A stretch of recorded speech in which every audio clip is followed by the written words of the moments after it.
OverPower, how to play. The object of the game is to either be the first player to knock out all of your opponent's characters, get all your mission cards to the completed pile, or to get all your opponent's mission cards to their defeated pile. Your deck, also called your draw pile, must contain at least 51 cards, or 56 cards if using event cards. Any card that starts the game in play and not in your draw pile, like character cards for example, do not count towards your deck total. You must have exactly 4 different character cards. Character cards are oriented horizontally and have 4 power grid values on the right side, each ranging from 1 to 8. In their bottom left is the character's threat value. The combined threat value of all your characters may not be greater than 76. Some characters and home bases have a special ability at the bottom called their inherit ability, which is always in effect for the card's owner. You may have any number of identical copies of any cards in your deck except cards that say 1 per deck at the bottom. Then those are limited to 1. Each individual event card is considered a 1 per deck. Each player sets up their side of the table with their 4 characters face up in front of themselves as so, with 3 frontline characters and 1 reserve character. These characters are called your team and refer to each other as teammates. If you have a home base card, then it begins the game face up next to your reserve character. Home bases are not characters and cannot be attacked, but they do contribute to your character's threat value. You may not have home bases in your draw pile. Each player shuffles their deck and places it face down here as their draw pile. There are 3 face-up discard piles around it called the power pack, the dead pile, and the defeated characters pile. Power cards, as indicated with only having power icons in the corners, are discarded to the power pack discard pile. Event cards are oriented sideways with this look, and they, along with character cards and any character special cards, get discarded to the defeated character pile. All other cards that are discarded go to your dead pile. Cards are always discarded to their owner's discard piles. Every card discarded is only public knowledge as it is discarded. No player may look through any player's discard piles unless a card says otherwise. Whenever you draw a card, you must take the top card from your own draw pile. Whenever your draw pile runs out of cards, then you shuffle only the cards in your power pack into a new draw pile and continue drawing. Mission objective cards are placed opposite your draw pile in a reserve pile. Above the reserve mission pile is the completed missions pile, and below it is the defeated missions pile. Pick a player to go first. This player has the initiative. Initiative determines the order of play between the players. Play always starts with the player who has initiative, then alternates. Each player draws 8 cards to form their hand. Look at your own cards, but keep them hidden from your opponent. During the very first hand of the game, the player going second may draw 1 replacement card if they have any duplicate or unusable cards. A hand is called a battle, and there are 8 phases in each battle. The phases are draw, event, discard, placing, venture, battle, post-concession, and end of battle. During the draw phase, each player draws 8 cards. If you have less than 3 frontline characters in play, then move your reserve character, along with all cards attached to it, to the front line. Next is the event phase. If you have an event card in your hand, you must play it face down on the table, then draw a replacement card from the top of your deck. If you have more than 1 event card in your hand, then you may only pick 1 to play. If you don't have an event card, then you declare it and pass. Then, the player with initiative flips over their event and both players resolve it, followed by the second player, placing the card in the center of the table between the 2 players in the place called the astral plane. Next is the discard phase. If you have any extra event cards still in your hand, you must discard them. Then, you must discard all duplicate copies of cards you have in your hand until you only have 1 of each. Cards in your hand are considered duplicates to all your placed cards on your characters in front of you. Power cards are considered duplicate if they have the same number value regardless of their power type. There are 6 power types: energy, combat, brute force, intelligence, any power, and multi-power. Multi-power and any power cards are considered duplicate to any other power card of the same number. Special cards have a black border with a character name, card name, and effect text at the top or bottom, and sometimes have icons.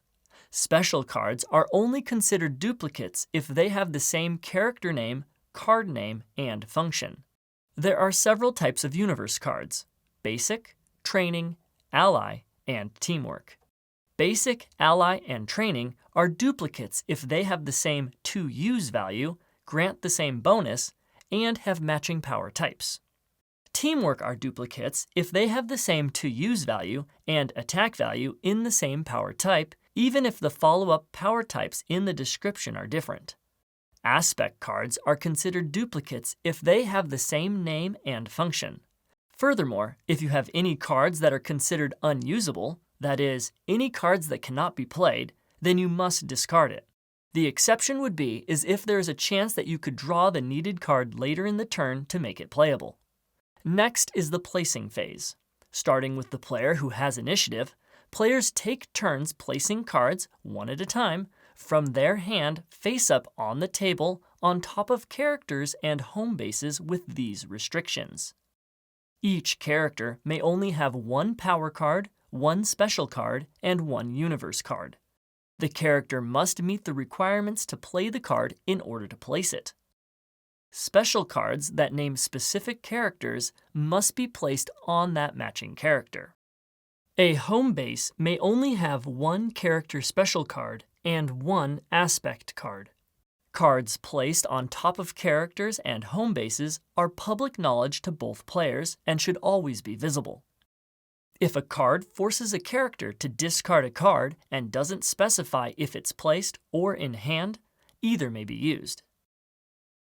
If you don't want to place a card, you may pass, but once you pass, you may no longer place cards this battle. Next is the venture phase. Each player must make a wager, which is called a venture or venturing.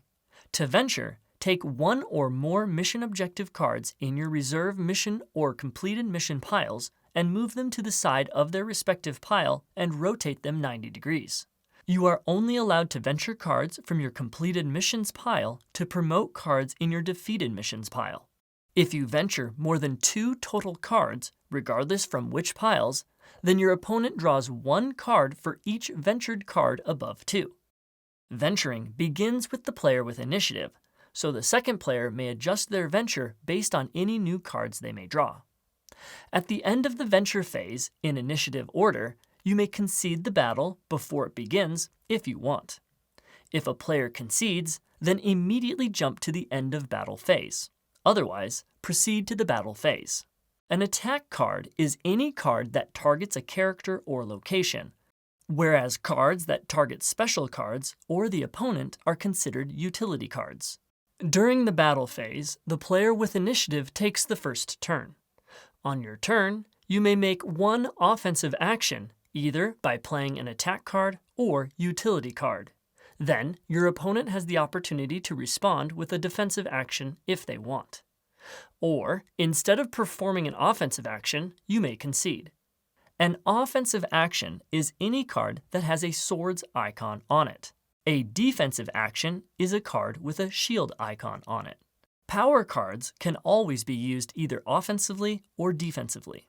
To perform an action, place a card from your hand or from on a character or home base face up to the astral plane. An offensive action originates from one of your frontline characters or your home base, even if the card is played from your hand, and targets an opponent's frontline character of your choice, indicated by placing the card vertically in front of the target. If the attack hits, then it is rotated horizontally. Unless obvious, you must announce which of your characters is making the offensive action. Characters in reserve may not make offensive or defensive actions and can't be targeted unless a card specifically says so. However, a reserve character may take a defensive action if they are targeted with an attack. Each character's grid values determines the maximum value the matching power card can be when an offensive or defensive power card is used. Any power cards, as indicated by the white circle icon, can be used with any power grid color so long as the value requirements are met. Additionally, special cards that name a specific character on their side can only be used with that specific character, even if that card has a power icon value that is greater than that character's grid value. If a card is placed on top of a character, only that character can play it. Characters may not use placed cards to defend a teammate unless a card or effect allows it. Whereas cards in your hand can be used for any character who meets the requirements to play that card. When your character is attacked, you can defend one of several ways. After a successful defense, the involved offensive cards and defensive cards are discarded unless those cards say otherwise. You will know if a special card should not be discarded based on the hourglass icon. A full hourglass means the card remains in play for the duration of the game, while a half-full hourglass remains in play for the duration of the battle. Cards with hourglasses can still be discarded early by the effects of other cards. The ways to defend are as follows. You can block an attack by playing a defensive card of any color that has a value equal to or greater than the offensive card. You do not need to match the color of the attack. Or you can use a special card that says you avoid an attack. Or you can make the target of an attack invalid through the effect of another card, making the attack fail. Another way to stop an attack is to negate the attack. Negates are a unique effect in OverPower because they cancel out a card while it's still in the astral plane before any text on the card has taken effect. Negating does not technically count as defending an attack, it is its own game effect. Some cards can be combined with other cards and played together to affect an offensive or defensive card's value. You may only modify a card with one universe card at a time, but an unlimited number of special cards. If a special card is being played to modify the value of a defense, it can only be played if the modified value is necessary to defend the incoming attack. The requirements for use are in the top left and must be met based on the character's power grid value, not the card being played. When the attack or defense is performed, multi-card combos play together as a single action, but once resolved, the cards are seen as individual cards. Combining cards is different than making multiple attacks. Basics, trainings, and certain specials combine to make a single attack, but teamwork and ally cards are played as their own attack first, and then the bonus is only applied to subsequent attacks after the initial attack is defended or taken.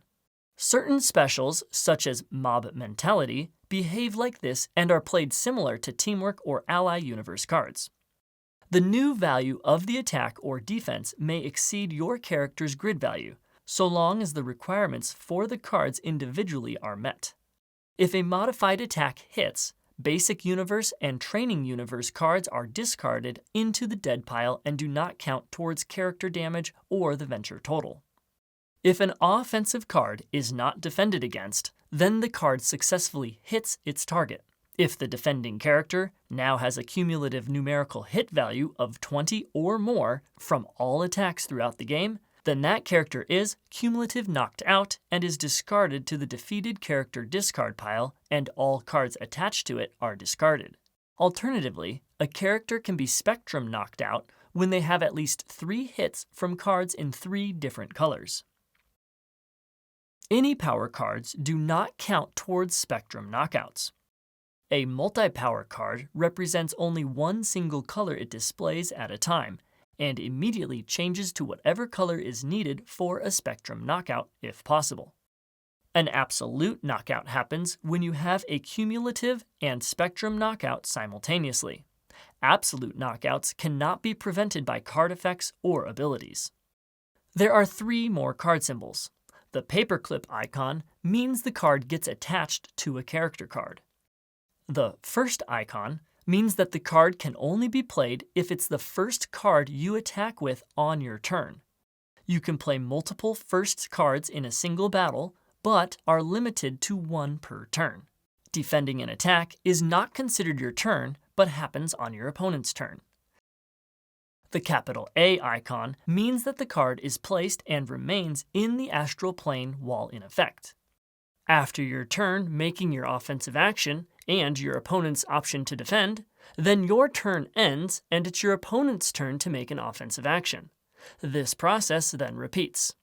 If you play a card that allows for multiple attacks, then you would perform each attack one at a time, giving your opponent the opportunity to defend each one before the next attack, then your turn ends. If, on your turn, you do not have any offensive attack actions in your hand, then you may pass. You do not need to attack with placed cards if you don't want to.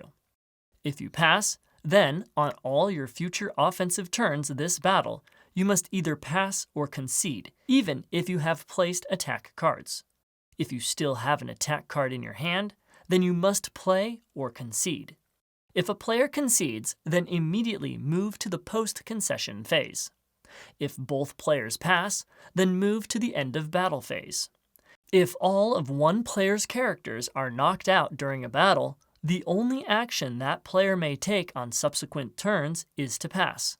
They may not concede, and the game's victory condition does not immediately resolve if one entire team is knocked out. The post-concession phase is skipped unless a player concedes during the battle phase, not before. This phase allows for either player to make exactly one offensive action from a card or game effect which has the text allowing it after the concession, even if they have more than one action available to them. Their opponent may defend like normal, then the phase ends. During the end of battle phase, players first add up all of their hits to their opponent's characters in the current battle, along with any hits in the astral plane from knocked out characters and cards affecting the venture to determine the player's venture total. The player with the higher venture total wins the venture and the battle. The winner of the venture moves all their ventured cards up one pile. For every card ventured from the completed objectives pile, a player may advance one card from the defeated objectives pile up one pile, or if 2 or more cards were ventured, they may choose to advance one card from the defeated objectives pile up 2 piles for every 2 that were ventured. The player who lost the venture moves all their ventured cards down one pile. If both players' venture total was a tie, then neither player wins and all ventured cards remain ventured for the next battle, with each player still needing to venture at least one card in the next battle if able. When venturing in this scenario, the draw penalty for wagering more than 2 cards does not count previously ventured cards. If you concede, then your opponent wins the venture regardless of the venture total. If you have all your mission cards in your completed missions pile, or if all your opponents are in their defeated pile, then you immediately win the game, even if all your characters were knocked out during the most recent battle.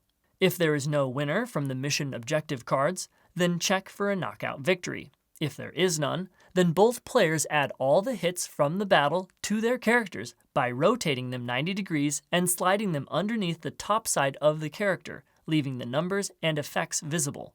These cards are now part of that character's permanent record and count towards their damage total or other effects throughout the rest of the game. Now, both players reveal their hands to each other and then discard any remaining cards, as well as all cards in play that have half-hour glasses, as well as any events that were in play. Then you play another battle, starting at the draw phase, with both players drawing 8 new cards, with the player winning the venture having initiative.